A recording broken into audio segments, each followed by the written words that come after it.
are live. Hey, Hello. everybody. Let me share to my other page, my fan page. Yes, hi, everybody. Good Thursday. Is it hot where you are? Is it hot where you are? Whew. Where I am? Yes. Yes. I'm here in Raleigh, North Carolina. I live here with my brother, and Lord knows it just thunderstormed. It just all came down, and it's a little humid. But Ooh, I'm so happy to be here with you, Kiki. This is so yes. beautiful what you made this space for people to come and share. Yes. Thank you. Thank you. It blesses me every week, every time. I'm blessed. I'm thankful that everybody is like, yeah, I'm gonna come on and talk to you. Yeah, of course. We ain't got nothing else to do. Right. Hello, where you going? Right. No, everybody's been so gracious and so like, oh yeah, I'll come and talk. So that's so cool. And it's been so long since I've seen you. It's been quite a while. It's been over a year now. Like literally a year Yes. this month. We are in July. Amen. Crazy, crazy. Stefan, hello. Oh, hi, Stefan from Fort Worth, Texas. Hello. Hi. Yes, people are coming on. Say hi, everybody. Welcome, welcome. Welcome, welcome. Now I can't see any of these things people are doing and coming on, so Oh, you I'll, can't? I'll Okay. just listen to you. Are you on your iPad? I'm on my phone. Oh, you found. Okay. Okay. Mhm. All right. People are coming into the room, coming into the room. Hey, guys. So, so Devon, what have you been? First of all, thank you for coming on. Thank you for having me. Yes, Jaden and Jeremy are here. Mom. Hello. Hey, Ken. Kenneth Overton. Kenneth! Yes. Hello. John Christopher Adams. Yeah. Harpo, who this man with his chest out. Face. Who this man? Who this man? Hey, Ron Campbell, how are you? Thank you for all for coming on today. Hi, Kaylin, how are you? Good. Okay, Mr. Tines, young, gifted, Miss and Slack. black. Lost Slack. Last lag. Hello. Young, gifted, and black. Tell us how you got into this crazy, incredible art form. Hey. So, this art form, opera, I assume we're talking about. Um, well, the first formal music that I ever did was playing piano. So I grew up in Northern Virginia, about an hour southwest of DC, in the countryside. And my grandparents were my parents growing up. I had a very close relationship with my mother, but also I Mhm. lived with my grandparents the entire time. And my grandfather, he was retired from the Navy for 30 years being in the Navy. And so he directed three, sometimes four church choirs in his retirement, which he's the kind of man that can never sit down. So that, yeah. But doing that, he was always playing piano around the house. My grandmother's always singing around the house. And we went to church every Sunday and had to sing in the choir no matter what. No one chose. Mm. You had to choir rehearsal for 7 hours on Saturday. And Okay. you went. So I think, oh, my grandfather said one winter when I forget how old I was, maybe 7 or 8. We were all stuck in the house. It's the country. When it snows, you're not going anywhere for Mhm. 2, 3 weeks, maybe months. And so I think he said I got a little stir crazy and I walked over to the piano and I plucked a note. And he said he thinks that note stuck in my head forever because after then I just kind of became fascinated with, the ability to like do something and make a sound. Mhm. Um, and so pretty soon after I got into piano lessons, I did that with a teacher that was just down the street. And then when I got to 6th grade, I took up violin. Again, I was fascinated by, well, so we went to a young person's guide to the orchestra concert at the Kennedy Center. And I had never been to something like that before, like a big red velvet room with a full Mhm. orchestra and just playing Britain's Young Person's Guide to the Orchestra. And it did exactly what it's meant to do, which is wow you or wow children and Uh-huh. going, what is this? And so when it was time to pick an instrument, I was fascinated with the violin because I thought it was amazing how they could hold it under their Mhm. neck, and I wanted to know how to do that. And the thing is, you find out how to do that the first day. So, Of so once we course. found that out, no, it became fascinating just to, yeah, make music and experience making harmony in a different way. You know, Mhm, we did that in mhm. church, and it was also interesting to see how that still happened, but in like a different context. Absolutely. I practiced a lot. I was really nerdy. I practiced maybe like 3 to 6 hours a day. Kept all my music in like a binder with like paper protectors. Yeah. So I was concert master of the orchestra in middle school and then throughout high school, and went to state orchestra and such. And I thought that's a little bit more what I was going to be into or do. Mhm. Um, let's see. Oh, again, my grandfather. Yeah, he's factored pretty big into my musical discovery. But in high school, he's in the Navy or was in the Navy, but retired and was very charismatic and like would come home and say like, "How are you?" And one day I answered back, "I am fine," and he was like, "You kind of have a voice." I said, "Oh, okay." Like having never thought of that before because growing up in church, it doesn't matter. Everybody sings. Nobody's Mhm. different. But he thought my instrument had a different sort of quality to it. So he said, "You should audition for the school choir," and I did. And I got into that, and then got into state choir, and then I got into national honor choir. Mm. And yeah, I had a speaking solo where somebody had done a commission on Shakespeare's Sonnet 14, Shall I Compare Thee to a Summer's Day? And that was the first time I knew about that as a concept. Like, there's some words that exist, and then someone wrote music to it, and now we're doing it. So that was pretty fascinating. But they needed somebody to speak the poem before the actual piece was premiered. So we were in the Cathedral of Our Lady of Angels in Los Angeles, and I'm just like, "Shall I compare thee to a summer's day? Thou art more lovely," and just delivering this thing in this booming space. Yes. And on the way out, the Harvard Glee Club was like the headliner of the ACDA conference that year, and the head of the choir, Jameson Marvin, he said, "You did a great job." And I was like, "I'm trying to go to Harvard." And so, in the midst of my college search, I thought about it a lot. I wanted to go for singing. I Mhm, thought, I applied to, Juilliard and Yale and Eastman and the places. I had my heart really set on going to Eastman and being at University of Rochester. But mhm. I went to Harvard. I never thought about being in the Ivy League before. Okay, I Harvard, like, because sure, I was like, I'll check it out. yeah. It was cold. It was 3 feet of snow on my college visit. It was dreary. I said, "This isn't it." But I met with Jameson Marvin, that choral director, Oh, and also I guess lined up because school was always actually kind of fun and not too much pressure. So I ended up going there. Yeah, I that's amazing. studied music, studied sociology. I switched to sociology for music because I didn't want to be a theorist. I wasn't going to be a composer, Mhm, but I was really fascinated in understanding why people did what they did and why they created and consumed art. You know, because it's mhm. like maybe I can be an arts administrator because the idea of being a singer for a profession or being a musician for a profession was never really a part of our family's No, you're idea good. Uh-huh, uh-huh. of what we could do. So yeah, I was like, I want to do something in the arts. I'm at this fancy school that teaches you how to like do business things or whatever. Mhm, So I thought, okay, I can be an arts administrator. And the closest I can get to training for that is trying to understand why people create and consume and propagate art. So, mhm, looking at groups of people, different cultures, what their cultural products were, and what they cared about sharing and sharing as their continued culture, yeah, that became the center of my studies. So it did lead to working in some arts administration right after college. I was a arts administrator for the opera program at George Mason University, but okay. also for a small art school in Northern Virginia. I was a freelance worker. I had like 4 or 5 jobs at the same time, but it really did give me like a all angle view of how you do arts. From watching painters do that to being a freelance stage manager Mhm. to sitting in a production meeting and saying how much is that thing gonna cost? Can we get it for 10 times less?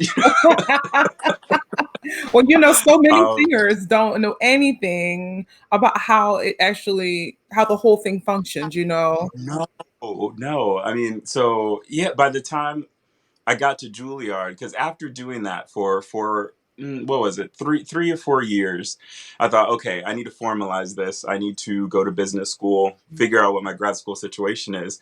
And filling out grad school applications, that wasn't Mhm. anything that I seemed to, having to do the GRE and all that. It was like, that doesn't really look like what I want to be up to for the rest of my life. So I kind of gave myself a challenge. I was like, you can apply to 2, 3 music schools. If you get in, Mhm. cool. If you don't get in, you can do business school. But Mhm. so I applied to Yale and Juilliard, and Yale rejected me for the second time. But Juilliard accepted me, and so I ended up going there. And I remember my first show there, or the first show in Peter J. Sharp, the big hall. Uh-huh. We were backstage in a rehearsal, and a soprano colleague student at the same time. I think she was holding like a fan, and she was really annoyed with the fan because it wasn't working the way she wanted to.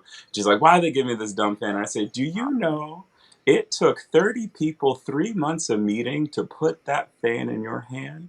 I think you should make it work." you know? Perspective. So Perspective. yeah, yeah, perspective. No, I've been blessed to have a lot of experiences that have added perspective to my involvement in singing. Yeah, Fantastic. I mean, to go from Harvard to Juilliard and to have like all this life, because you have life in between graduating from Harvard and all yeah. this experience. And then you did your master's at Juilliard or Did arts? my master's at Juilliard. Yes. Okay. And vocal performance. hmm Did you sing a lot? Did you sing a lot of like roles and No. Yes and no. I mean, I don't know. It's an interesting part of your growing life, right? mm-hmm. Like for me, it was the first time I'd been in a conservatory setting. I Right. came from the complete academic side of things. And then when I chose to go to grad school, it's because I wanted tools. Mhm. I knew specifically like I had changed the whole direction of what I was up to try to be a performer. So I went into conservatory really trying to see it as a workshop, as a place to get skills and resources. When I got Mhm. there, it was a much more complicated thing, In coming what out of a way? In what structure that was way? more. Hmm? In what way?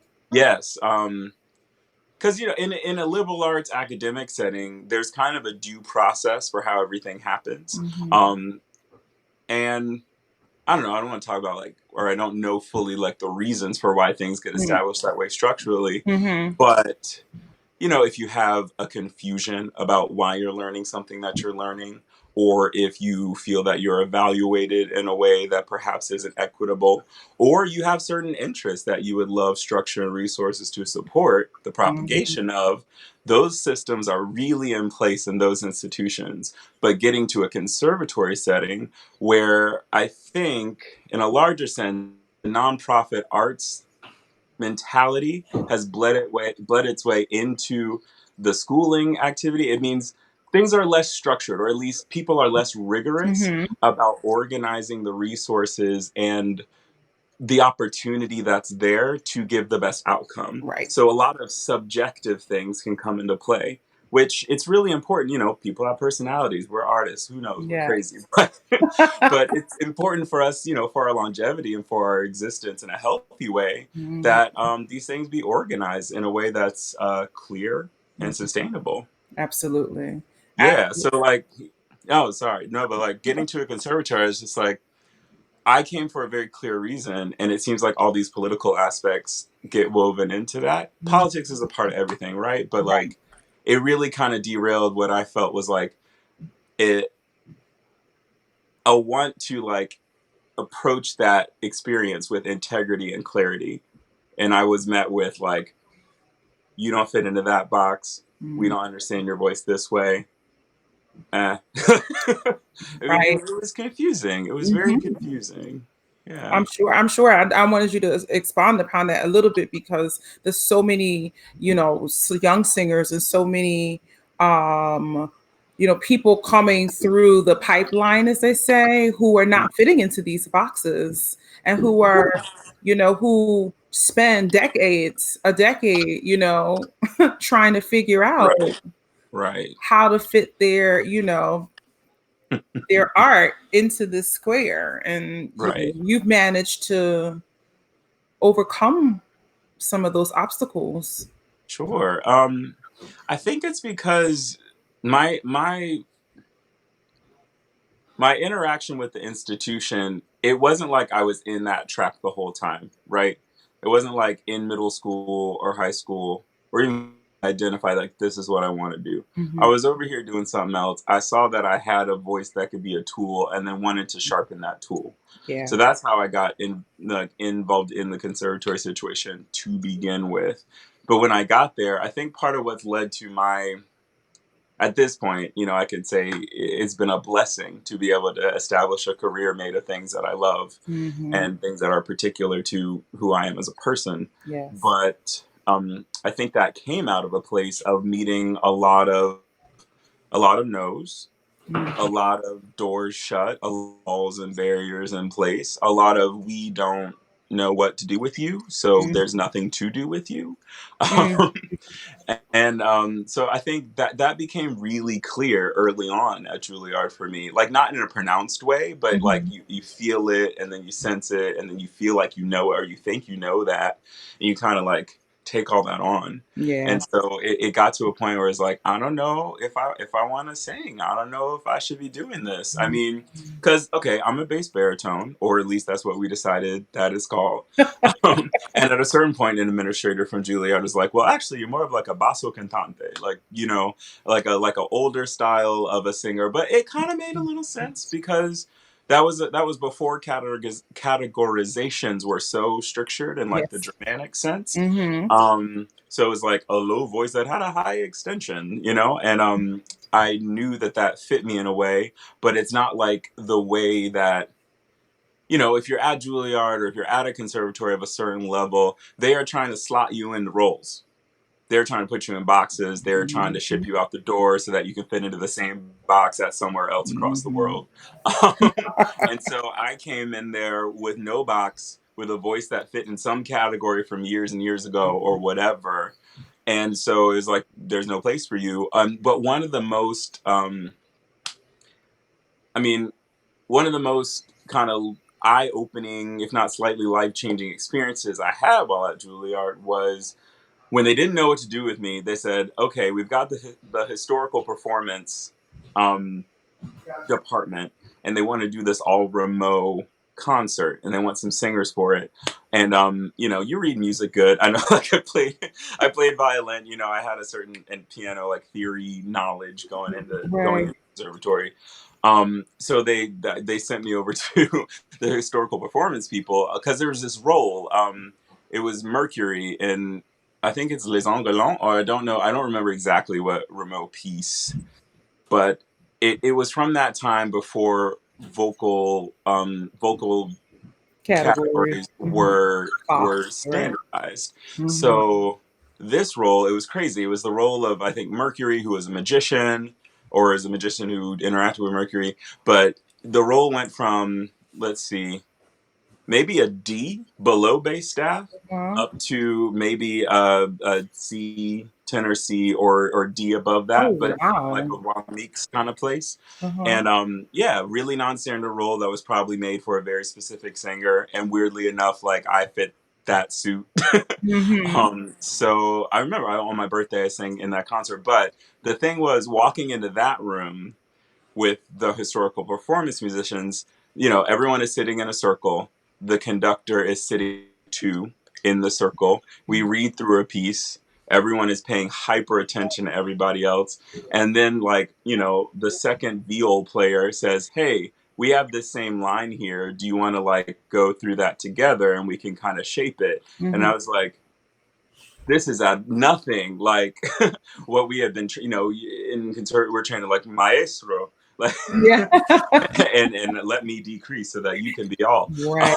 Hmm. But and that's a way of going about things, right? It's like the structure of the orchestra as it existed, but that structure didn't have any space for me. And I found kind of in egality a welcomeness and openness. Well, one, welcoming to my instrument, Hmm. and two, a welcoming to ideas that I just hadn't found in other places. So Hmm. yeah, it was a really like I found a sort of home, or at least a way of thinking about music making where it was extremely collaborative. Everyone in the room is on equal footing. The oboe player in the back of the orchestra can like talk to the soprano in the front and be like, hey, how about we get this together? Right. Yeah, so that was kind of the beginning of trying to think in a different way. Mm-mm. Hello, am I back, my Yep, grandma? you're back. You're back. Is You're that good. home? That's my grandmother. Technology, I tell you. It comes and goes. Mm. But yeah, that was a really good experience to start to think about making music in a different way. And then also I just kept meeting composers. There's this whole block of people walking around like those are the ones that make the music interesting, Hmm. because yeah, singers, we're the interpreters. um Yes. but it was fascinating to sit down with the people that were learning to be the carpenters. And Hmm. so in those conversations, I just got excited about making things. It's like, well, if Hmm. my voice isn't fitting in here or there, let's make something that fits like a custom made suit. We can make it now. Yes. Yes. Yeah. And that actually, so relationships from Juilliard led to my first one man show. It was a thing called American Gothic. I hope it comes back in some capacity, but it was we commissioned four composers, each to write something about the darker side of the American dream. So American Gothic. So like Hmm. parts of looking at American life that people don't normally want to look at, like the addiction problems on reservations, Hmm. like prescription drug problems on college campuses in the Ivy League, something I have been privy to. Um, let's see, the school to prison pipeline, Hmm. mass incarceration. And then there was another piece. Oh, it was about Moybridge, who is the photographer. He's a photographer who found out that horses jump with all their feet off the ground at the same time. Huh? But he was also the photographer who aided in kind of the horrible PR campaign for America during the Western expansion to paint Yes. Native Americans as bad. He like doctored photos and created scenarios that made Native American or Native peoples look like aggressors. But all that to say, I asked different composers to write different pieces about Hmm. those things. Hmm. So yeah, it was kind of my first thing of like, okay, these are things that are interesting that I care about because people don't look at it. You can write a song about it. Let's do that together Yeah. and share it. So like that was kind of my first stab at like making new things that fit my voice, fit my person, that I thought I could be honest in sharing. Yeah. We had a question about how do you go about commissioning a work? Nicole Ooh, has asked that. commissioning work. Well, you got to get some money. Ding, ding, ding. Yes.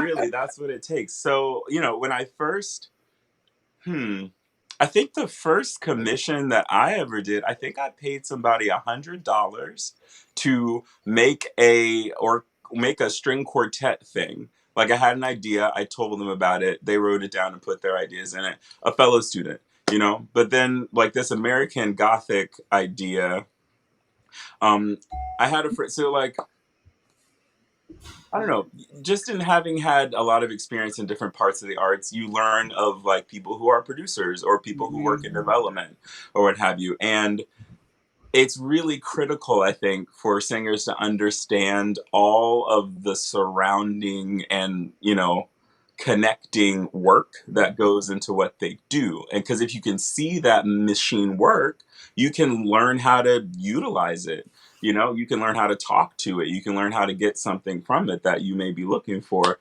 So I understood pretty early on that, in order to get that fan in that girl's hand, a donor had to be talked to, Yes. who had to give money to a 501c3, who had to give it to an executive director, who had to give it to a production, who had to give it to a designer, who had to put it in the prop master's table to give it to that person. So just like that whole that whole chain of command. So in order to commission a piece, you got to get some money together, right? So you find out who those development people are.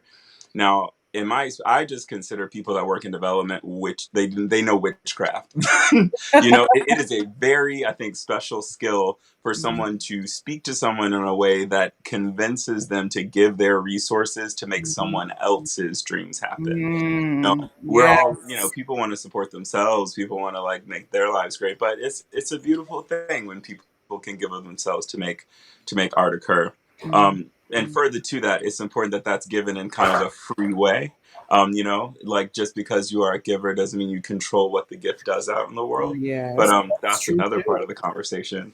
Absolutely. But in any case, find either, it's like two things. You can find a person or an individual that can help put that money together. Those people that are the witchcraft folk. Like I identified a friend from school who was, I think, a natural born producer. They were just naturally good at organizing things, helping, create a budget and propagate it. Now, that's not something that I am good at, but one thing that has served me well is trying to be vigilant and notice what other people do well, and then make relationships with them in a way that honor and respect what they do, and consider it as important as what you do. Yes. It's all one. It's all one Right. part of trying to make a piece of art. Whether you're the person at the center of the stage or the person handing out the programs, like the spirit of whatever's trying to happen flows through every single part of it. So if you can have somebody understand that, even from you, when they go talk to that person with the money, they're going to want to support that vision. But Absolutely. mentioning, find someone that can help get the money to you, or in a more direct way or easier way. If you're trying to raise money, make a compelling case for what the project is. That usually comes in the form of there's flies. I saw that trying to make an appearance on the combo. um, so you've got to present your idea, right? A project proposal that can be as easy as one page. Just say what it is, say what's in it, say how you're going to do it, and then say what it is again. Exactly. And then you can show that to people. And if you're trying to do something for the first time like this, you need a fiscal sponsor. So there's organizations like thefield.org and Fractured Atlas, a number of other ones. But once you have established, what your project is, you put that out there. You would get people to give money to that thing, because they're not going to give it to you directly. You shouldn't ask for that. They have to give it to through a fiscal sponsor, so that they can get a tax write-off, and then you get the money. And you do it with it what you will. You find a composer, you build a relationship, or understand how what they're interested in connects to what you're interested in, and you support them to make something for you. And there you go. There you There go. you go. I'm just rambling. No, it's good. I Rambling. mean, that's what I've had so many composers on, and people were asking that, and they didn't get a chance. That question didn't get addressed. So thank you. I appreciate that. And then you guys share and replay this over and over again, and then you can get the information for yourself. Okay. So then you graduate from Juilliard, Yes. and you start taking over the world. Just right away, walked out the door and onto the Paris Opera stage. No, There you go. There you go. it's just a train ride. No, gosh, I left Juilliard. Okay, so back to like that being a confusing step. By the time I left Juilliard, if I can be completely frank, hey everybody, I didn't think I wanted to sing. I didn't think that I could or had what it took to do it, because there were no prescriptive places for me to fit in. I left the institution, although I had incredible experiences, like the coaching staff, the resources, everything is incredible. I still to this day call upon, just you rehear these voices, Cordina Caporetto and all, just everybody, Cortina, just like yes. talking through your mind and shaping whatever's coming out of your mouth. Mhm. Um, but still, even though the preparation, the tools and all were there, what to do with the tools wasn't exactly clear. So I found myself in a place of like, well, I don't know if this is what is going to be for me. And the saving grace in that was, so Juilliard 2 years, the year in the middle, I went to sing at the Castleton Festival when it still was in full swing. Because in Northern Virginia, so like Maestro Mazel, the late Maestro Mazel, rest in peace, um, was half an hour away from my grandparents' house where I grew up. Mhm. So it was a very easy kind of summer thing to be involved in, because I could go home, I could go, be in a training program. So I did that in that summer, and then the next summer they invited me to be, more of a young artist in the whole thing, and we did Panchula del West. Mhm. We did in concert in Coruña in northern Spain. So yeah, I left Juilliard, didn't know if singing was for me, but by the grace of God, I had a gig lined up 3 weeks later. So, had like about a week off, packed up my tiny apartment in New York, put things in storage, and then went to Spain. And then kind of found myself sitting in these rehearsals with the Coruña Orchestra, which is incredible, in that big bathtub of a hall that is so vibrant and clear. Yes. And then I woke up one day. I was like, wait, you are sitting here getting paid in another country, listening to this beautiful orchestra being conducted by one of the greatest maestri to ever grace a podium. Mhm. And, at that time, towards the end of Maestro's life, I think he had done so much, right? He had been through the repertoire Mhm. 18 Ways to Sunday. Absolutely, yes. And so, by this time, I think it was a common criticism of him, of people made of him, that he took too much time or is a little too liberal with tempi. But I Mhm. also felt really strongly that, like, I think at that time in his life, he just wanted to luxuriate. He just Yes. wanted to say, I'm going to do this one exactly how I want it to be done. And I'm going to, like, get inside of every little nook and cranny of every Mhm. chord and moment and Oh, just deliciously, we're gonna yes. sit here, and it might be 2.5 hours to you. It's gonna be 3:15 with me. And you're gonna love it. You're gonna love I it. love every sumptuous Yes. moment of it. So yeah, just seeing that take place, like seeing like a master at work, Mhm. and realizing how much of a privilege it was to sit in that and have that be Mhm. my work day. Mhm. That brought me back to life. That was like, okay, it's not all about the confusion or the misunderstanding of being in school. It's about this. It's Mhm. about the opportunity to bear witness to other people's incredible artistry, and to be, have a blessing to be invited to do it yourself. Yeah, and to this day, Fanciullo del West is my favorite Puccini score because it's particularly cinematic, Mm. and Very. just some of those moments, like, oh, now I'm just getting, but like when Minnie enters and like the bottom falls out, you're like, Yes, oh yeah, you know what I mean? There's I this do. like string crescendo down, and just go boom, and just like, oh my god, and the soprano voice right over it. You're like, Yes. that's heaven, like Heaven, genius, that's heaven, heaven. exactly. I Oh, know it's that's just Kenny Overton's favorite Puccini too. we've talked Yeah. about that. Yeah. Yes, no, it's just so just getting, just being paid to sit there and listen to that happen every day. I was like, okay, this ain't all that bad. Yeah. Okay, I think I'll stay in it just a little bit Yeah, just as longer, good. But right? I had a little edge in. I was there to do tiny roles, Mhm. Mario, and Mhm. I was covering Ashby, a Mhm. bigger role in the thing. And then later that summer, we staged it. So we did it in concert a few times in northern Spain, and then we staged it at the Castle Festival in Virginia. So that was, I mean, it was just a beautiful process to see, like, okay, in concert, every like specificity, and then have the freedom to just like play cowboys and Indians. I literally was the cowboy and the Indian. I was Larkins, and I was, the natives that happen at the top act too. In dreads. We should get to that. Yeah, Ooh, we'll get to that too. wigs Mhm. and opera and people of color. That's a fun world. That is a fun world. I hope they're getting it together. Well, we'll see. Hey, but Mm. no. So that's kind of how I got back into it, and it was really beautiful to, I don't know, be to see the beginning of my work in it, but in this extremely beautiful version of the classical side. Mhm. To have Puccini, but to also be covering roles in a Figaro that summer, and then also like going to watch Carmen. And then the following summer, yeah, just Maestro responded really well to me. We sang in recitals, and he gave me some of the best advice. Or at least the biggest encouragement that I had had at that time. We sang, everybody sang like two songs on a recital, Mhm. and afterwards there was a reception, and he, you don't speak to this man directly.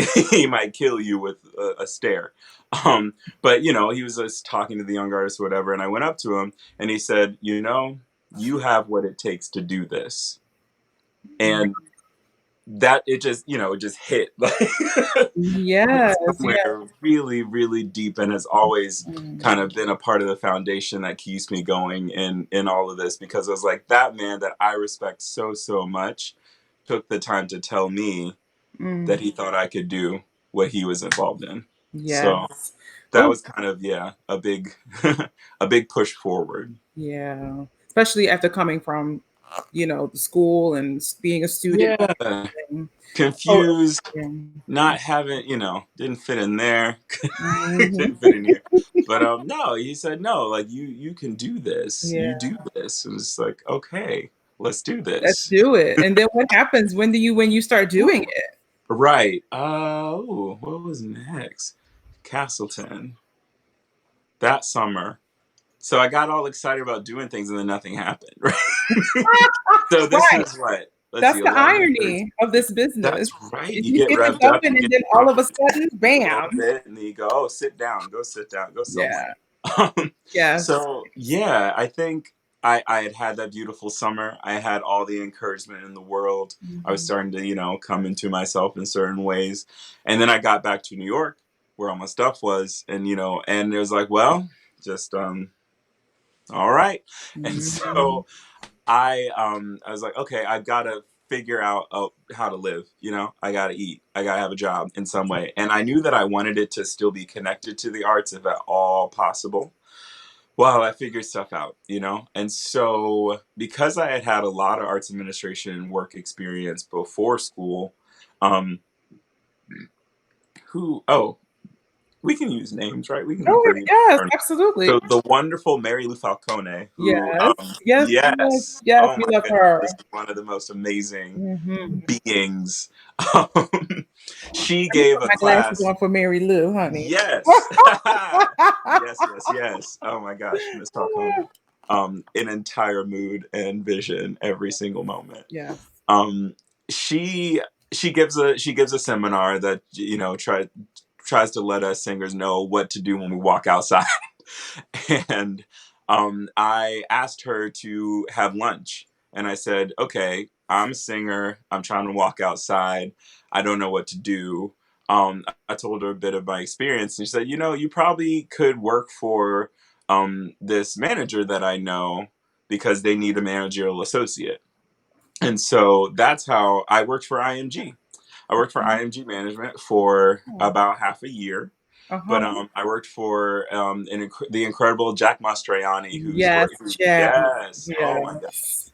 Jack, who and Christine Schuster, Mhm. his colleague. I was their managerial associate, and I was just happy to have a job for one, and I was really happy that it was connected to music. And at the time, I didn't know how much it would benefit my broader understanding of how things worked, because I was just, reading all these contracts, processing contracts, Mhm. learning what executing a contract was, and just seeing what the conversation was between a manager and a presenter. It was kind of like getting to look behind the curtain and see Mhm. how all of that happens, and Yes. getting paid to do it. It almost was like finishing school in a way, right? It was like Yeah. a post back program or something. Yeah, you need that Um, in the profession. You need that because you are your yeah, business, right?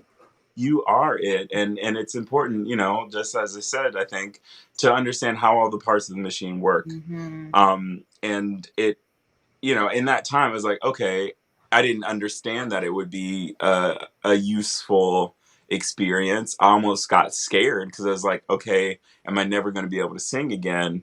I'm Mhm. doing this, and there are people who are beautifully brilliant at being managers, and like that's their calling. But I was starting to see more so as like, I don't know if that is me. But at the same time, I got to, sit at the feet of giants, or just like Yeah. hear incredible stories about how Cecilia Bartoli's career began, or be in the coffee room while Miss Fleming would walk through the office. And Mhm. so like being adjacent to it, but also like seeing the techniques and the numbers of Mhm. how things went down. was a real eye opener, in terms of just like, okay, if I'm doing this in the future, now I understand what it looks like. Now I understand what a manager does. Now I know what that managerial associates, so when you interact in that way, I could do it with like a little more knowledge, a little more perspective. Mm-hmm. So in the midst of that though, I had met at college, composer Matthew O'Coin. Yes. Yeah, when I was a senior at Harvard, he was a freshman, and blazing into the place, the genius that he is. We had Dunster House Opera, which was the college opera company, and that year we did Rake's Progress. And so against my voice teachers, beck and call, I did Nick Shadow. He Oh, said, "You're a cool. child." Yes. Who do you what? What And were I you said, "I thinking, know you're right? gonna do it, even if I tell you no." But I know. But she worked on it with me, and we got through it. But You survived. You survived. I did, and I had a really good time. And also, so with Matt, he was the coach on the show. Mhm. But he came in as a freshman, basically knowing the entire score by heart. Wow. And it's so, Harvard being the crazy place that it is. Leonard Bernstein, an alum, his Mhm. piano is there in Eliot House, which is one of the dorms in the bell tower. His piano is in that bell tower, Mhm. and that's where we prepared the role. So Wow. 2-3 days a week, we would walk up those 800 stairs or whatever to that stone dome, and yeah, prepare Race Progress on Leonard Bernstein's piano. And it was a special situation, I think, because we had time. Mhm. It wasn't like, oh, okay, you're in the midst of like 18 other singing things or whatever, like we're in college, and I Mhm. wasn't in a conservatory program, so we really did have all year, because the show is at the end of the year, to just go through piece by piece by piece and say, what is this crazy recit, what is he making fun of here? Because Riggs Progress is one of my favorite things to this day, because I feel like it's Stravinsky, like at once praising and making fun of opera. you Mhm. I agree. Yes. like, the harpsichord, it's out of Alice in Wonderland. Like, So it it's a certainly is. joke, but it's also beautiful. And Anne's aria, I go to him. Mhm. The flourishes are like a Tchaikovsky Yes, ballet, but they it's are. like all this Frankensteining of styles, and saying, look how wonderful and grotesque like all of this is. Yes, the rest of it Um, is genius alone. Just the rest of it. oh, and to hear the R&B in that, Ah, okay. it's so like, ooh. Yeah, so, and I loved seeing all of that too. Stravinsky taking classical ideas and forms, and like Mhm. finding the more sumptuous harmonizations in it, and I'm kind of exploiting that, because you don't ever really get to go there in, I don't know, a Purcell piece, unless your continuo is real savvy. But Right. but Stravinsky's like, I'm gonna like go full tilt on this because we're blowing stuff out of proportion. Anyway, I met Matt. We worked on that. We really got to know each other well during that process. Mhm. And when I got to Juilliard, he came a bit later and was in the composition program, but very quickly transitioned over to being an assistant conductor at the Met, Mhm. coaching people and getting them prepared. Being, I think, the youngest person to ever done that at that point. Okay. Okay. Yeah, but he, since we knew each other and he was writing things for his degree, Uh-huh. he started writing songs based on Whitman poems. Yeah, so for just to show, for his class, you got to write something and you show it in a lab once a month. And so he said, I'm writing these songs on Walt Whitman poems for low voice and for cellos, which is pretty, like, a Mm. beautiful text. Oh, right. I'm Yeah, yeah, it was just very, juicy. bass, baritone, cello, land. And we did that, and we sang it in his composer lab at school, like one Friday. And then the next week he said, okay, now we're going to go up to Harvard and we're going to sing it for Diane Paulus, who's the head of the American Repertory Mhm. Theater, and Drew Faust, the president of Harvard. It was like, oh, okay. That's a little different. Yeah. First it was like a tiny, but then they had been interested in in thinking about him for an opera project. And Drew Mm-hmm. Faust, the president of Harvard then, is a huge Civil War scholar, and so Walt Whitman's life being very intertwined with the Civil War in that part of American history, it made sense that these songs would be sung in that context. So we went on up to Boston, back to the place where I don't know, I'd studied sociology, but then coming back as a singer, and we sang this one setting, "When Lilacs Last in the Dooryard Bloomed," and Matt said it kind of like a folk song in a way, but Mm-hmm. in this very Matt way where everything is very particular and things are askew, and and it sound you sing and you're supposed to sound like it's just falling off the tongue, but you are Right. counting to 16 and 13 and the whole Right. time. So like I really got to know his language by like Uh-huh. sitting with those songs. And so we sang the one song with the four cellos, yeah, in this symposium about the Civil War. And then Mm-hmm. Diane Paulus came up afterward, this person from the music theater world, and she was crying.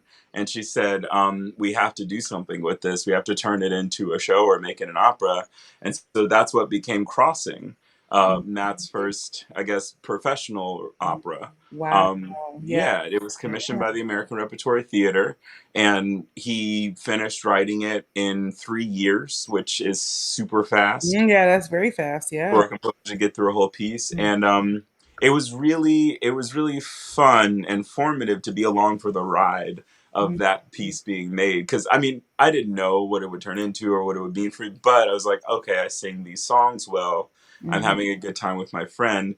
And they also, I what I learned is, when a large institution is making a piece, they've got to show it to a lot of people, or at least convince a lot of people what the idea is. Right. So they would always ask me like, "Hey, we're gonna like do this thing in DC. Do you want to come sing that song here?" And then like, "We're gonna do it in New York. Come here." It's like, "We'll give you $4. We'll pay for your bus ticket." Right. I know. I mean, they were. It was comfortable enough, but like, it's a Yeah. workshop The situation. workshop, right? You're not Yeah, getting and so fee. You're not it getting goes. a fee. Yeah. You are not. You are honored in that honorarium. Yeah.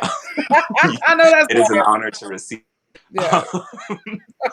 But yeah, so I was doing basically a one-man workshop just so Matt could like develop the music and try things out.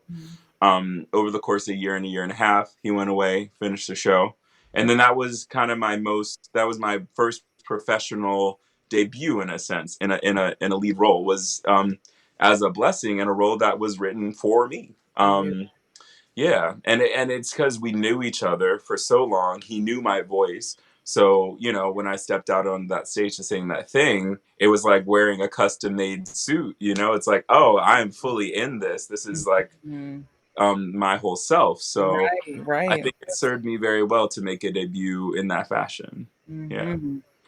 Fantastic. And so that leads to, well, now that you got the bug of creating the projects, you have Yes. all the elements lined up. Like, how do we get to like your relationship with Peter Sellers? And I want to talk about Black Clown. I want to talk about Woo! Okay, Baby. we're gonna get to it. Yes. But yes, Peter. And he's So been very influential incredibly, over the yes. years. God bless Yeah. him.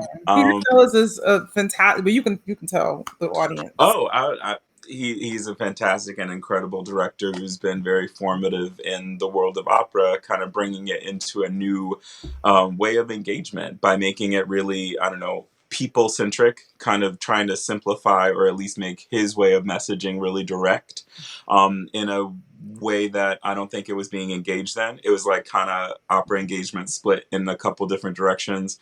One in which like things were just interpreted and reinterpreted and reinterpreted and becoming more abstract because of it. Some people could think of that as like the modern Germanic way. Hmm. And then another way or school, I think, was what he was involved in, which was stripping things away, trying to make things simple, trying to read text very closely for what they might be saying about human experience. Um, so yeah, it was really a blessing to come in contact with him. And how that happened was, what was it? Okay, we did Crossing um, is wow. When you think about it, try to think about it as a line. It's like good Yeah.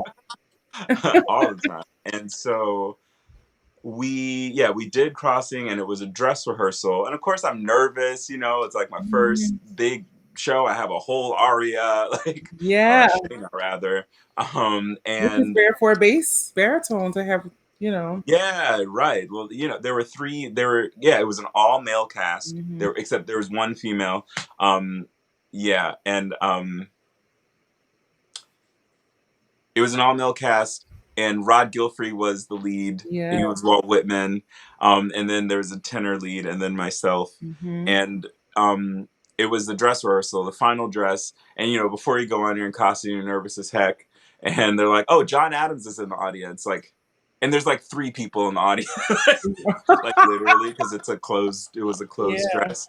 So I was like, "Great, cool, no big deal." He's a Um, famous composer, major. yeah, yeah, but it's because he was a mentor of Matt's, Mm. or at least they knew each other and had interacted in that way, as far as I knew. And so he was sitting um, in that rehearsal, and I think that's how it happened. He heard me, and then he hired me to do El Nino, Mhm. Yeah, which I was love that piece. I saw the premiere in yes. Carnegie. It is a Yeah. glorious, glorious, Mm. gorgeous piece Yeah. and idea. He and Peter coming together to kind of reimagine what the Messiah story Mm. could be, bringing in female voices and voices of people from the Latinx world. And yeah, just kind of giving a whole new perspective and life to how we think about the Christmas story or the life of Christ, Passion of Christ. Um, but he had Yes, he had hired me to do, or had suggested me or put me up for a number of El Ninos. He was turning 70, and there was kind of a celebration of his work, and so there were a lot of El Ninos being done. So I just had the blessing of going around and doing that in a couple of places. I Mhm. sing it at Mhm. the Paris Philharmonie. I sing it with the London Symphony. I did it with the LA Philharmonic. Yeah, just some places that it did that piece, which is a modern piece that I so believed in because it was bringing something that was old in a new way. Especially my favorite thing, "Shake the Heavens," which is John Adams' interpretation of "Thus saith the Lord," Uh-huh. and but just turning it into this like coloratura from the depths of the earth, like let's shake the mountains down, like, but it's Yes, also kind of like it's like a rock song. It's a bop. it is a It's bop. That's what he wrote for Eric, right? huh? He wrote that for Eric, right? Yes. Yes. No. He wrote it for, oh my gosh, Willard White. Willard Willard White did White. it first. Okay, Yes. okay. And then Eric did it Yes. so much and so beautifully. And then, I got to pick up that torch Eric so lovingly Yeah. left. And so yeah, just singing that music and singing those songs and seeing that, that well, I don't know. I'll get back to meeting Peter, but but John, so I had done these El Ninos. He conducted some of them, Mhm. and then I knew that we became aware that he was working on a different project, Girls of the Golden West. And Mhm. so Julia, the incredible Julia Bullock, and I, hey Jules, if you're out there, Mhm. we had visited John because we were both on the West Coast, I think, to do El Nino, yeah. Mhm. And so we went to his place, and we were going to hear for the first time some of the sketches of what he had done, Mhm. and I knew that it was going to be a good time when he started playing the MIDI file and dancing to his own music because it had rhythm. There was like Right. pulse and like a more popular sensibility. I was like, if this man can dance and groove to his own music, then I can get down with it too. Right. So like Yeah, I do. yeah, Yes. it's not about some abstraction. Like this person is writing something that they want to physically respond to, or they do respond to. Um, so yes, John Adams. John has been just an incredible, I don't know, just person to get to see, making the things that make them come alive and like bring their mind and thought, Mhm. I don't know, to share. But so Peter, Right. So this was so in the middle of workshopping Crossing, after we had Mhm. been in it for like 2 years, it finally was getting to a fuller workshop. We did it at Opera America, and when it had first kind of opened its new, are you there? You froze. Oh, am I here? Oh, there she is. Yeah. So we were at Opera America to do this, I think this first full workshop of the thing. And in that, God bless Juilliard and its ways, I got a call because, Peter would go to different schools and just hear people and what have you, kind of always keeping his ear to the ground. Mhm. Um, and so I got a call or an email that said that Peter was looking for low voice males, Mhm. just in general, to that he had been, kind of auditioning that voice type all over the place. And so I wanted to do it. I mean, basically they said, if you can come now, you can have an audition.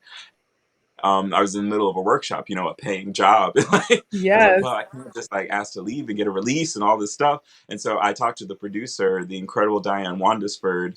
And I said, so they emailed me and said that I could do this audition if I could go. And like, I'm sorry, I like know that we have to sing Mhm. through this afternoon, whatever. She said, go. She said, go, baby. Just like, Go she said, for it. take your long lunch and go. And so, the wonderful thing about Peter is he like doesn't exactly want arias. His parameter is you sing what you feel good singing. Mm. Sing bring two selections. Don't we Like wish literally. every audition was like Yes, that? just bring two of your favorite Yes. songs and sing them. And so literally on the train from Opera America up to Lincoln Center, I was like, oh, okay. What I got in PDF and email and what have you. And what I had was this composer Doug Balliot, the one who I had done that first one man show with. Mhm. He, long story short, he writes kind of like crazy things that are specific to people. He wrote these rap cantatas Mhm. that were telling the story of the Odyssey, but in cantata form. And so the rap or spoken word part of it was delivered by different people, and then there were these singing parts. And one beautiful thing he wrote in the middle of the story of Deucalion, which is the story of the world being flooded. Mhm. It's kind of the great flood story, but told in the Greek tradition. There's this beautiful aria that Deucalion sings when he comes out of the cave after everything has been disappeared, and he sings about, well, what do we do now? Mhm. How do we go on, how do we continue? This really beautiful song called Opera, and I loved it because it went really low and it Opera, and really just this high floaty Mhm. thing that I could naturally had a connection to. So I was like, okay, I'll sing that song. I love that song inside and out. I sing it all the time in my head, in the shower, what Yeah. have you. And then a spiritual, Mhm. Of I'm course. trying to think, what did I sing? Uh, was it Were You There? So That would be it. there's a bomb in Gilead. Ah, there's a bomb. That's what I Okay. sang. Okay. Mhm. Yeah, because I don't know. That's the first one that came to mind, and Mhm. I knew I could just do it a cappella. Mhm. I could come in my own way. Yes. And so Opera it's very simple. The pianist has basically one or two lines. So we did that, and then the pianist left, and then I sang Bomb of Gilead. And then, so after that, yeah, he asked the pianist to leave the room, and then I was just sitting there, and we were talking, and he said, so I'm having Kai Sariaho write an opera based on these two Japanese stories. I did not know who Kaya was at the time. He said it's for Philippe Jaruski, the countertenor, Mhm. and for a bass baritone, and I'd like you to be the bass baritone. And my head fell off. Yes. It was I didn't it took a long time to like wrap my head around like what that was, but it was like, Um, huh? Because you audition, you wait, you see what could be and how the casting came out. mhm. And yeah, I mean, I felt that I was showing myself in my best way because I could choose what was me. It wasn't me Yes. trying to fill in the template of what I thought this person wanted. Yes. Um, And so I don't know. It was quite a blessing to on the spot be offered the other lead role in Only the Sound Remains. Mm, I got to know Kaya. She had written half of the role, and then we had met some and talked some, and she completed the opera. So a lot of me, what is me naturally, is written into that score. And of course, Philippe, who is just yes, incredible, just he's tremendous. angelic, and just a colleague, they're Yes. there to help and have fun, but also support each other. And it was because Mm. I mean that show is it's just two people on stage for 2.5 hours. So, but yeah, that's how I came to meet Peter. Awesome. Yeah, And he's been so influential in your career, both him and John Adams. And I mean, that's a tremendous gift because not a lot of artists get the Cadillac, of an artistic team like that and to yeah, form and shape you in that way and to create opportunities for you to develop your career on such a big platform internationally, for an African American male right. in the beginning of your career. It's quite that's tremendous. I It, count it all a blessing. There's no. I mean, sure, me, hard work, what have you, but just the universe and the Lord and just things lining up in a certain way that just happened to allow me to be in that place at that time Absolutely. to reap those things. So Yeah. it's just a blessing. It is. It's all a blessing. Mm. It is all a blessing. So I want you to talk about Black Clown. Ah, Talk about that piece because uh, I think and I can't wait till I can actually see it. mm-hmm. Well, we'll see. Mhm. Right. COVID. Y'all wear y'all masks. Wear the Y'all wear your masks. masks out Keep here. We them can get back to on. work. People are out here being crazy. Ah, Oh my goodness. Do you want to talk about it? Nobody wants to talk about it because it's everybody's reality right now, right? yeah. Um, Black Clown.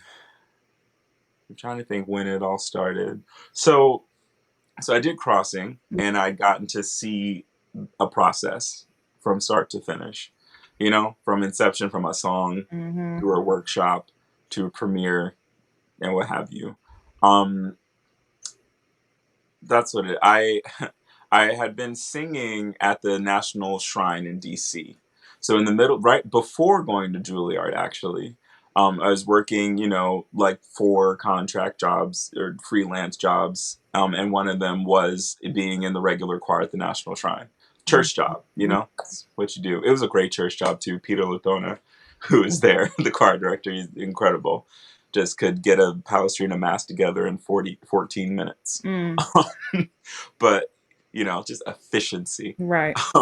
and beauty along the way. But I remember doing that and doing that and doing that, and you go, okay, well, we didn't sing this Josquin, for the 5th time this year, and and all the meanwhile being. I remember Sundays because I was living in my family's place in Northern Virginia, getting up 6, 8, 5 in the morning and driving into DC to sing a Catholic mass while not being able to go to my home church Mm-hmm. and not being able to have that experience. So just having that happen over and over again, and then also saying like there's got to be something more to my musical life and musical making. And this is before I went to Juilliard and realized that's what I could pursue a little bit more. Mm-hmm. But I wrote to a friend of mine, Michael Schachter, who we had gotten to know each other in college. We met each other freshman year, and we had sang in choir together. And then he became a composer. He wrote a really amazing thesis piece that was based on the plagues. It was a jazz orchestration of the story of the plagues, in Yeah. Egypt, all of all of that. And so I had always said to him, like, let's make something together, what have you. And then we went apart. We went our different ways, and life continued. But in the middle of sitting in a homily, the mass is continuing, and like the choir sleeps or eats a snack or Right. goes to the bathroom, and just sitting there thinking, all right, this is fine. It's a great paycheck. We're singing some beautiful music, but I don't find myself in this in any way. Like my energy for that was slowly diminishing, if not dying. I was like, I wrote in an email. I found the email not too long ago, and it said, "I want to sing something that that is myself, you know, like that is something that I want to say, and I want it to have soul and whimsy, and you know, just kind of." uh, all the different musical genres and tastes that I loved, but like Mhm. wrapped into one and a Mhm. piece and out there. You know, I don't find that in certain songs, or you get hints of it if you do that kind of spiritual arrangement. But I want to do something. I want to make something. And so that began kind of an exploration of, well, what could we do? I thought it was at first going to be some songs, um, just in general, like songs of Langston Hughes. I had always loved Langston Hughes's poetry. Yes, of Um, course.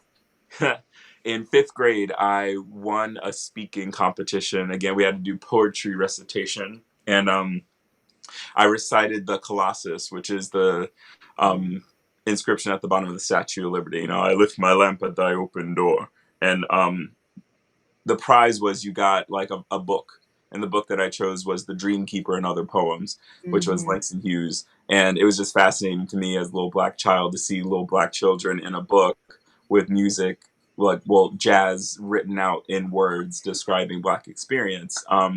You know, that just struck me a certain way, and so I always had loved Langston Hughes's work, and Mhm. and thinking, okay, this is what I would want to make songs on. I'd actually set three of those songs in high school, for choir, and we sang some of them in a concert, and that was a good experience. It was like, okay, how can you do more of this? We got an actual composer. What could we work Mhm. out? And so we started looking through Langston Hughes poems, and Michael's wife, Ali Schachter, great friend from school, she, in you know, in the Lord moving in mysterious ways, had just bought him a complete works of Langston Hughes's poetry, and in that was a piece that is hidden. So this volume called the Negro Mother is called the Negro Mother and Other Poems, and there's a set of 5 poems that many people just don't know about in Hughes's work because it's not like, you know, it's not one of the blockbusters of his work, and so digging through that, he sent me that collection, and in it is the Black Clown. And reading it, you know, it starts The Black Clown by Langston Hughes, a dramatic monologue to be spoken by a pure blooded Negro in the white suit and hat of a clown. And the first lines of the poem are, "You laugh because I'm poor and black and funny, not the same as you. Because my mind is dull and dice instead of books will do for me to play with when the day is through. I'm the fool of the whole world. Laugh and push me down. Only in song and laughter I rise again a black clown." And then he just goes step by step, line by line, through the entire African American experience in America. Mhm. He does it in 2 pages and about 17 stanzas Mm. with like clarity, efficiency, and beauty. um, I just had never seen it that way. You know, someone first Mhm. identifying what it is to be a black person in this country, which is to hold what, you know, Du Bois points out as a double consciousness. I'm here, but I'm playing a role for you. Mhm. I'm wearing a costume that you put on me, and I am something under that. To have him identify that, and then to put it into a historical context of saying 300 years in the cotton and the cane, empty handed as I began. You know, no land, no house, no school, nowhere to go, black in a white world, you can die, no one will care. But then walking all the way through, suffer, struggle, work, pray, and fight, smashed my way through to manhood's true right, say to all foemen, you can't keep me down, tear off the garments that make me a clown, and rise from the bottom, out of the slime, look to the stars out yonder, calling through time. Mhm. So it just it hit me like a ton of bricks, like a mountain falling on me, Yes. like a lightning bolt, just somebody having the genius to, in so few lines, do so much, you know, to say this is the reality of African American existence in this country. Here's how that existence has moved through time, Mhm. and here's how we actually look at the incredibleness of our ancestry and how that has always moved us forward and will always continue to move us forward. Yes. I thought that if there is anything that I wanted to stand on a stage and say to people, it was that, Yes, you know? absolutely. It was Before that, Corona, pre-Corona. there you go, pre-corona, after anytime, but but just to say this is a reality of the experience of the other, Mm-hmm. specifically the black other, Mm-hmm. and just laying down the whole history. I've always thought you can't people have to engage people in their entire context. If you look at somebody and you don't have some sort of mind to where they're coming from, where they're at, if you don't take into consideration what their reality is, you're probably going to do something in interacting with them that is harmful. Mm-hmm. Absolutely. And I think that works for many, many different situations. And I think it works in the situation of, the dominant American culture, the majority culture interacting with the minority culture. If you are ignorant of who and what we are, you are going to do things that are not in our best interest. Mm-hmm. So if I make you understand that, you might act better. Yes. And if I do it in a way that you can't turn away, if I do it in a way that you have to sit there and you have to take it in, that's what was so exciting about Hughes's words, because the efficiency and clarity. We don't have to go through a whole novel. I don't have to like go through diverging, storylines and what have you. Other artists do that in really amazing ways. And when you have the time to dig into it, it's incredible. Mm-hmm. But I'm trying to like shoot an arrow straight into you in an hour and 15 minutes and make you leave and not be able to, ignore the fact that that happened. Exactly. So Black Um, Clown is a show that you created. Black Clown Right. is, so what happened was, what happened was I read that poem. It hit me like a ton of bricks. I said, Mike, this is it. This is the poem. This is what we're doing. Um, and so we began the process of making it into something. And it wasn't even a Mhm. anything. It was just a project. It was like, I'm working my 9 to 5, but also we're talking about how does this poem set. So what's really unique about that poem, and all the poems in that 5 poem volume, is the structure. So Hughes breaks the poem into 2 parts. There's a column that's titled the poem, and there's a column that's titled the mood. So Mhm. the poem is what I was just saying. You laugh because I'm poor, black, and funny. And in the mood, he says, to the music of a low down blues. Or at a certain point, a bitter note creeps into the score. Or you sing this part back bent as in the fields. And so he gives instructions on how somebody is supposed to perform the poem. Uh-huh. So the idea there was, okay, we should set the songs with the instructions that Hughes gives. So You Laugh is a low down blues. We set it as that, and then when we get to Bent in a Field, 300 Years in the Cotton and the Cane, that's a work song. He gives very clear instructions of how he wanted his words to be received. So it was our project to just realize them. Yeah. And at first we thought it would be more like a song cycle, more in like a Schwanengesang or Winterreise or what have you, just break a poem down, set each thing as a song, stand in the crook of the piano and do it.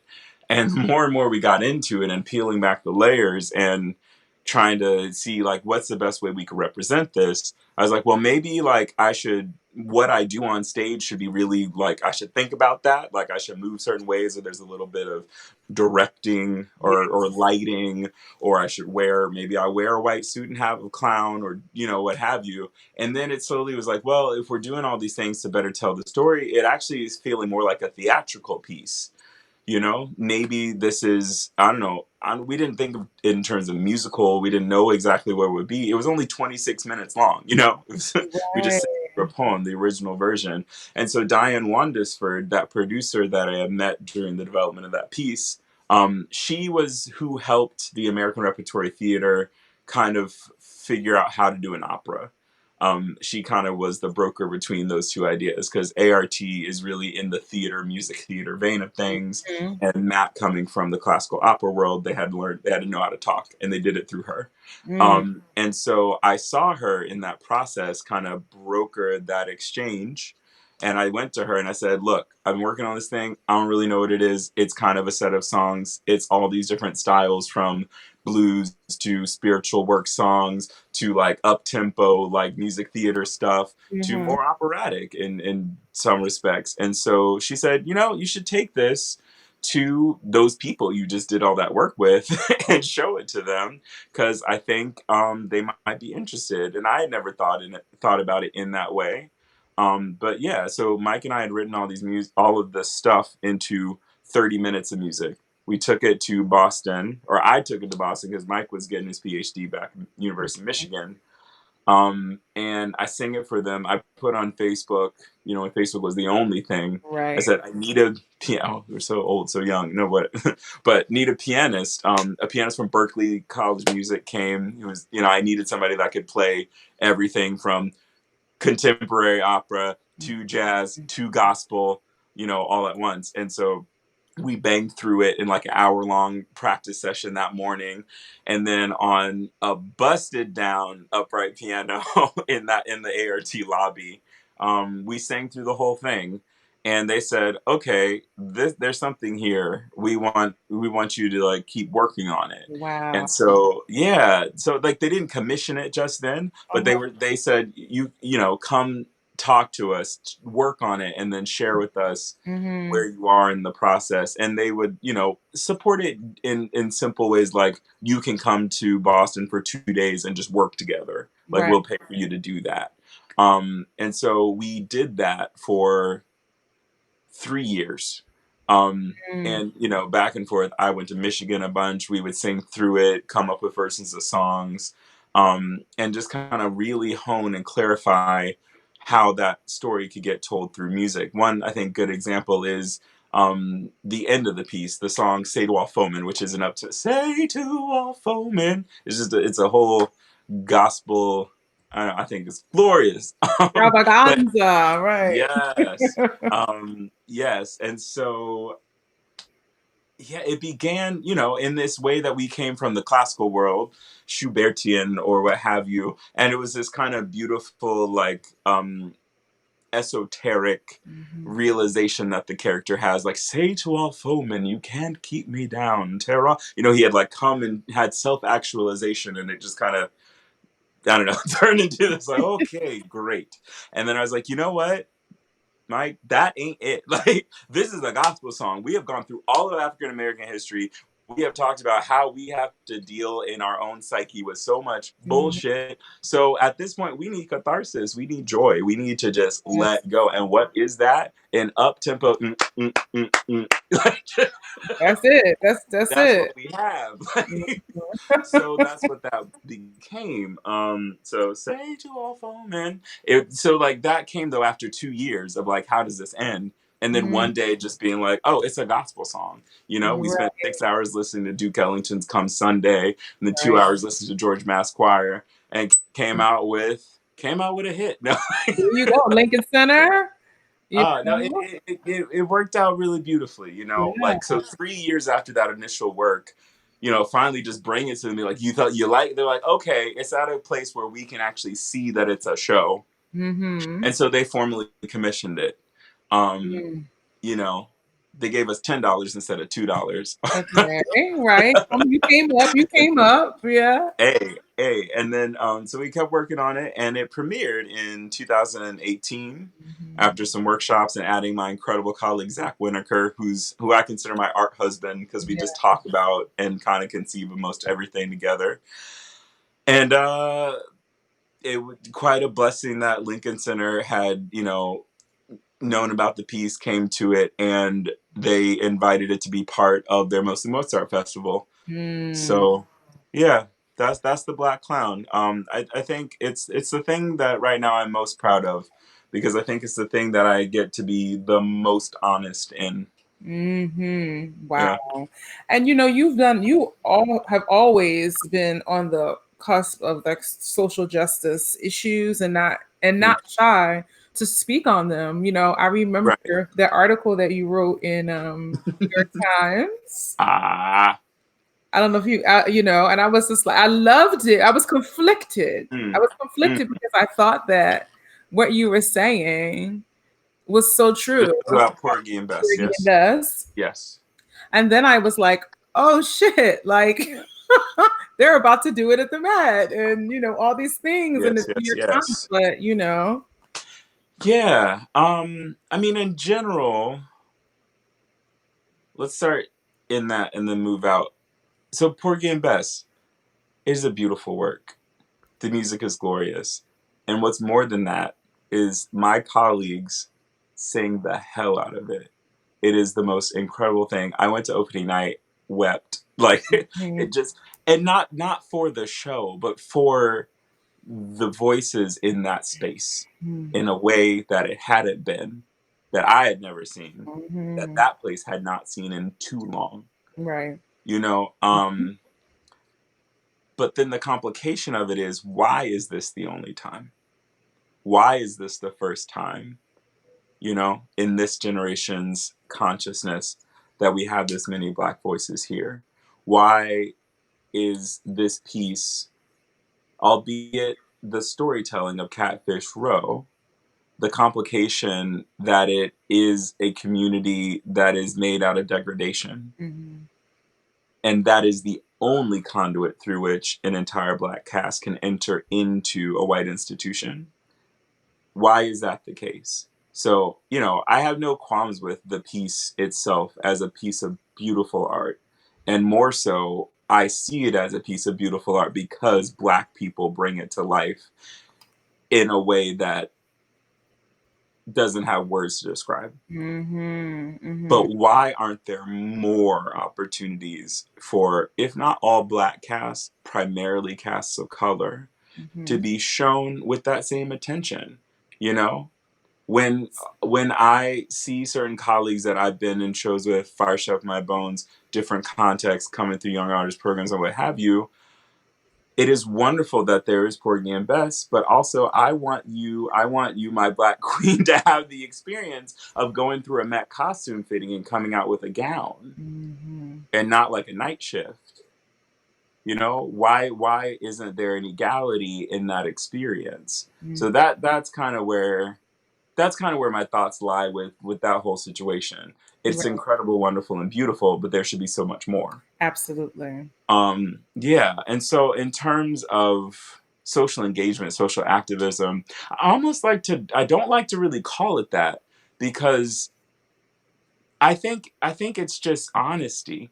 I mean, I think if you look around and you look at what sort of situation you're in, and you're upfront about that, meaning you are trying to bring your honest feeling and reaction to the world that you're in to the fore, it's got to come out in your music making. Mhm. It's going to naturally be a part of your interpreting anything. Um, yeah, I mean, because going back to what Juilliard clarified for me was that music making is a communicative practice, right? You're supposed to say something. Um, I've learned so much from Stephen Blyer, the incredible. Mhm. Yes. And I remember singing a song in a coaching, and he's like, "You know what? It sounds amazing. Do you have anything to say?" Yes, I say that all the time. you It's know, pretty, but you're not saying anything. right, right. It's like, do you have an opinion on the? It's like, Yes. Yes. vowels are in the right place, cutoffs were nice, good Yeah. support on the high note, empty. Empty. Empty. I got nothing. Yeah, and that smacked me up the side of the head. And I said, "No, I just did it. I did it." And he's like, "Yeah, but you said nothing." Mm. And so that really kind of tipped my perception into, okay, this is really about saying something. And so in the context of, you go through your paces with German art song, with the 24 arias and what have you, Mm. and what I found in that, having that was a new book for me, right? That was a new text that I didn't really get to until after going to college somewhere else. So when I saw those things where they were like saying these Schubert songs, I was like, but why? So Mhm. Yes. because look, they're beautiful, but they're in German. Mm. They're from the perspective of a white person from a time 200 years ago singing about a woman that left him. So, like, I am a young Black man who is primarily speaking English and French, but I am gay. Like there's just so many barriers of entry Mhm. to putting myself in that mind space, and I thought it was wild that it would just be assumed that that's what I wanted to do. Mm. It's like, oh, these are the standards, these are the classics. It's like, but and I came up with this. So my incredible colleague, Paul Appleby, Yes. we had a conversation. Yes, yes, we Yeah. were in the middle of doing Girls of Golden West in Amsterdam, and we talked about wanting to do some concert of some German art song together. And in the midst of that conversation, Paul has beautiful ways of deeply excavating his repertoire, Yes. and it was wonderful to just get to see that mind at work in that way. But there was a statement he said, these are, I love these songs. I grew up with these songs. These are my folk songs, and I was like, they are not mine. Mhm. It's like, okay, yeah, you come from a certain white Germanic background, and it's Mhm. kind of a natural progression for you to sing leader. Mhm. And that it just simply is not true for me. My, like, as La Diva Miss Price said, um, Yes. she said, I have sung your lead, now I will sing mine. Yes. And that is when she sang spirituals, Mhm. because she said, these are the same thing. They just happen to come from a culture that you don't prize, so you don't prize the songs. Mm. So I said to Paul, and it was an eye-opening realization for both of us, because I had never said it out that way before. Like, these are not my folk songs. I don't naturally fall into this context. And he had to be like, oh wow, what is it for me to assume that you like come at it from this perspective? And so, like, being at Juilliard and doing that work, is like, yeah, in order to sing a German song, there's a language barrier, there's a time barrier, there's a sexuality barrier, there's just a how you think about the world barrier. And if I sing a spiritual, a lot of those are compressed, not all gone, but compressed and less, so I have a closer channel to that. But Right. it was about, like, how do I find myself in this thing and interpret? So that's the work we all do, right? We're Right. singers, we are always trying to find ourselves in languages that are not our own, in Yes. psyches that are not our own. Mhm. And that's what I think is beautiful and incredible of performing, of art, of interpreting. But there's also the point at which, you realize, like, I have to find myself in it, and I have to map myself onto it. And the first time that became utterly true is when I chose to sing a spiritual, "Were You There When They Crucified My Lord?" in a school context or something. And through coaching, I was like, okay, this text is about someone losing someone very, very important. And where in my life does that sadness exist? And it had to do with the death of my mother. My mother passed away in 2009. This was 2011. And I could equate what someone might feel for the death of someone that they loved and that saved them Mhm. to my feelings about the death of my mother. And so it was the first time that I had put together that the wailing in this song is a place for the wailing that I needed to do. Mm. And so it finally clicked in a certain way that if I'm standing in front of people, even if I'm in another language, even if I'm in a different person's idea or reality, what always is at the core is my clarity of my truth and how it can be articulated through and with this form. Um, yeah, I don't know. I forgot what we were talking No, about. no, it's yeah, but that's it. That's it. When you try Yeah. to explain to people how artistry works, how Mm, you become a great artist, I think the greatest of us all learn that that's how you tap into. That's how you find whatever that thing is that breaks through. When yeah. you learn how to interpret these, Right. no matter what the language is, it's tapping into the thing within you in order to pull it out, to bring it out, and that's what makes it uniquely yours and special. And it's not just holding the high note supported and doing all these things, but it's tapping into something deeper. I mean, I'm sure during this time of COVID and this time of, the whole world transforming, and in a way, from Mr. Floyd's death and his murder, and so many things we've gotten the chance to see as artists. How has that changed you, and what has this time been for you outside of Ooh. a lot of lost work, of course? Outside of what? A lot of lost work. Outside of lost work, well, I don't know all. I talk all the time with my brother. This is a very unique time in the world where everyone in the world is on one accord in Mhm. dealing with the same thing. Um, it's incredible what that means in terms of a like general togetherness, even in the midst of something so completely horrible. But Mhm. what that has meant has shown itself, especially in terms of the death of George Floyd, the death of Breonna Taylor, the death of many, many others, that we now have the space to engage together. It's not that those things have been happening. It's just that now people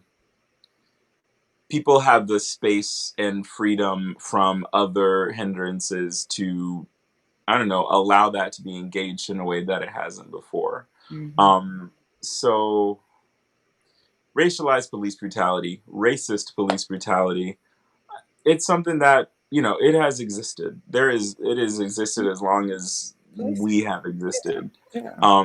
And it's just funny or interesting how every once in a while it becomes what's in vogue for the talk about. Mhm. It's like a carousel of like, well, this has been happening at a somewhat uncommon rate this year, so that's where we're going to put in the center. And this time you couldn't look away from it because nothing else was going on, Right. you know. So how's that affected myself? Yeah, I mean, emotion comes up so much in terms of what do I do? What do we do? How do we move forward? People are kind of expressing that in all kinds of ways. And at a certain point, I had to say, you know what? Like, my project personally has been to try to honestly engage and deal with the world that I'm in as I see it. Mhm. That's what the Black Clown has been, a project I've worked on for 8 years. Another project called Were You There, which is about racialized police brutality. I started working on that in 2014, 2015, when National Sawdust asked me to make something Mhm. for their Ferris Festival. But it was from that summer before that, I was at my grandparents' house, and it was um, yeah, 2015, 2016, where on July 4th, 5th, and 6th, there were nationally covered shootings of unarmed Black people. Um, and so just sitting in the heat of that Virginia summer on that old, Mm. velvet couch, but just glued to the television, saying like it felt like a full on assault. It was just like every day. Yes. Now we know about it, and then so that bowled me over. I mean, because it was the first time in my beginning adulthood that I was so aware and so present with the fact that that was happening. Not that it had not been happening, but Right. just by the fact that the news decided to cover it all that way then. Um, I was freaking out. I didn't know what to do. I mean, I had a brother who I live with now who had just moved to North Carolina for work. Saying driving on his way to work, seeing people on the overhang bridges of the highway, KKK rides on horses.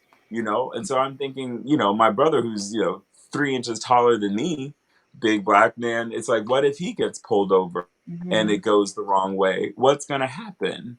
And Right. then so the realization came because it at that point, it one was present for me the first time, and two was so personal. So I Mhm. was like, I could be misunderstood. My brother could be misunderstood.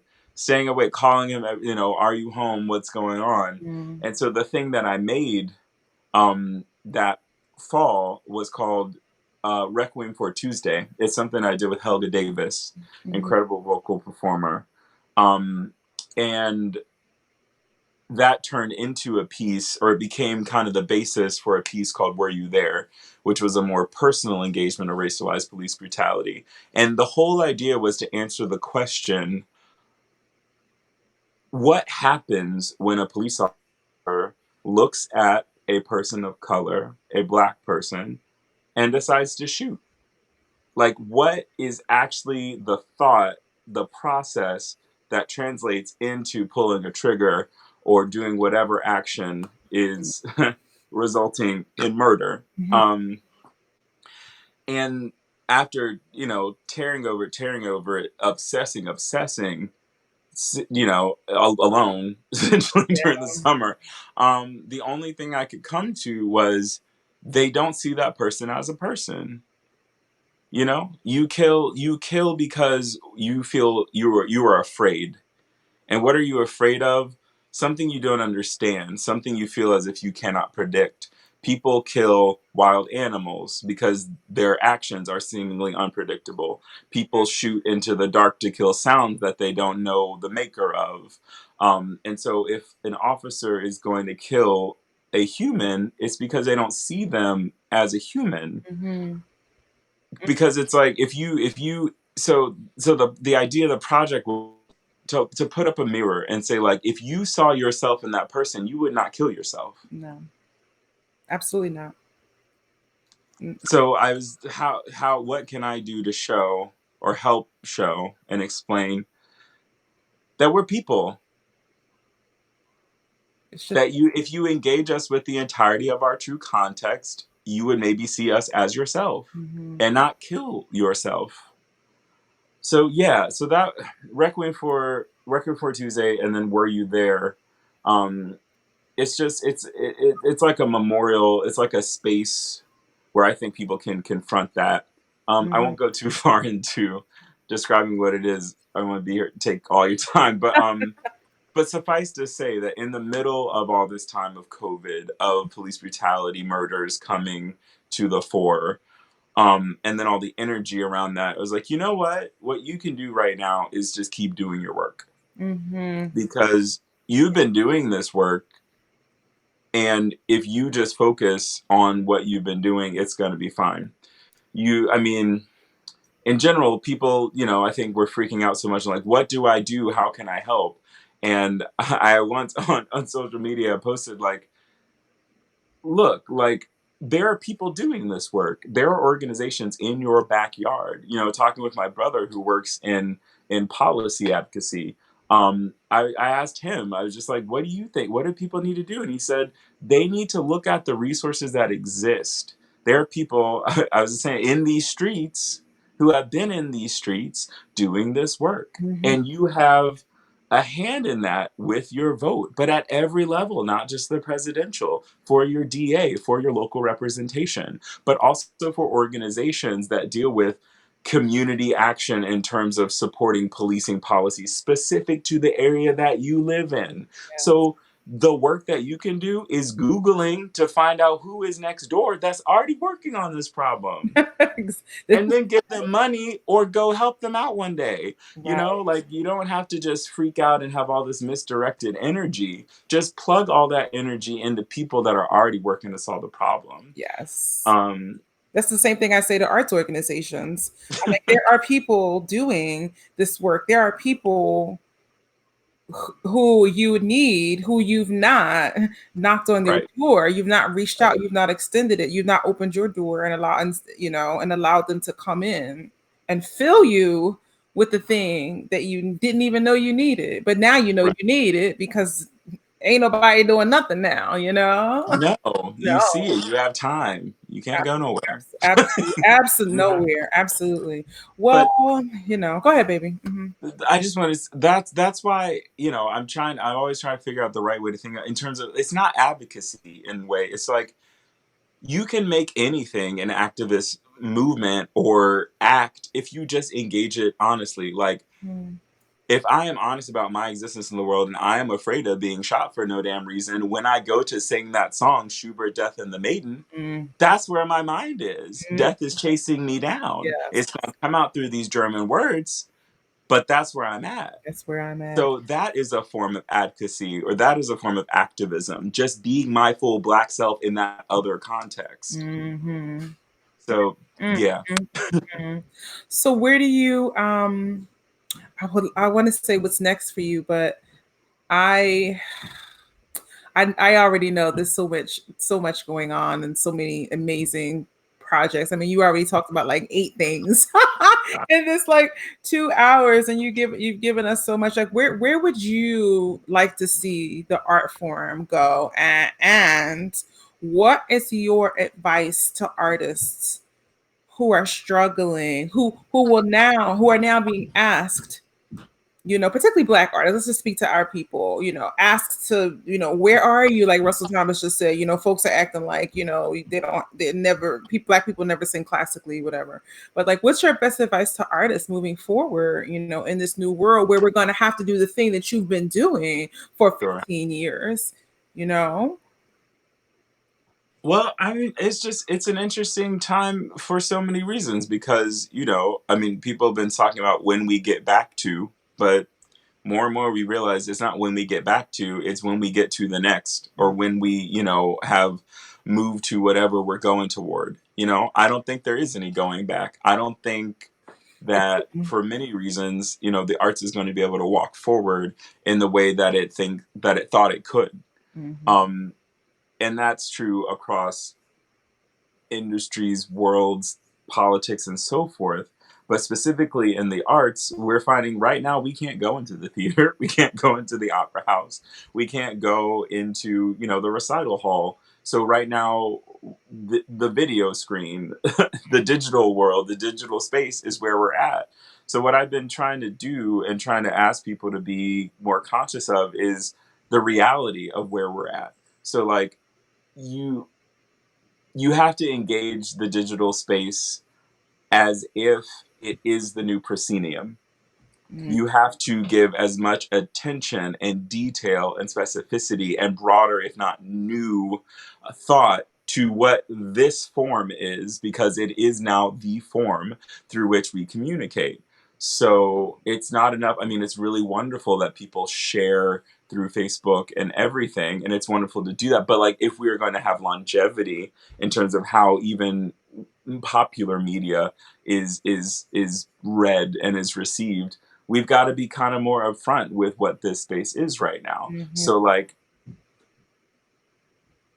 I uh, so there's a project that you told me about that I think is a beautiful incarnation of how that can happen. Personally directed things where someone's complete individuality is allowed to be articulated through the many facets that a film context can bring, because you get the voice, you get the individual person, and through just a little bit of thought and consideration, you get a presentation in this digital space Mm-hmm. that reads to a broader audience that is already engaging media. Mm-hmm. Saying that there should be a TikTok opera, maybe there should, but or through Instagram or what have you, like young people, like we look at our phones all day, we watch YouTube and Netflix all day, so we need to find ways that are legitimate and artistically sustainable, if not artistically rigorous and honest, Mm-hmm. about how to present our art form in this context. Mm-hmm. The human voice is never not going to be one of the most beautiful God-given things on this planet. Absolutely. It is how we talk, it is how we communicate, and singing is just the most incredible heightening of that thing. We can still have that. We still have that. We just have to be honest about what that concert hall or the platform through which that beauty is delivered. So that's kind of the broader side of it, I guess. But the more specific side is, it sounds corny or whatever, but like, find out who you are. Like, if I was kind of forced to do it in a way, because it was like, you can't do here, we don't want you there, we don't want that. So real quick, I had to be like, where get in where you fit in. Mm-hmm. But what that really meant was like, what do I actually care about? At a certain point, this isn't just going to happen for me. So I have to stand on what I actually am.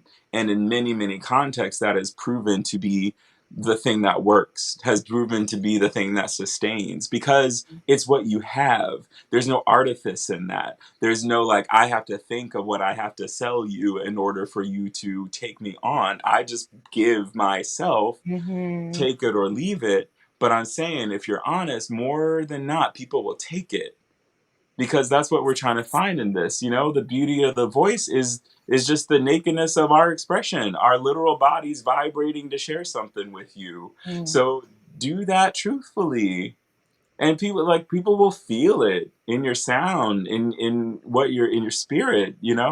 So find who you are, and never doubt that it's all right. And I think this time is at least a blessing, because not to get too, I don't know, metaphor, but the shackles have had to be loosed. Yes. You It know, was time. they've had to be. Yes. And what those shackles are, they are turning to dust. They cannot return the way that they have been. So utilize this space of transition to, let yourself be seen for yourself and then for other people. Um yeah, so even though this time is really uncertain, even though it's really, we don't know what's going to happen, Hmm. but just own up to the reality that it is a space where change can occur.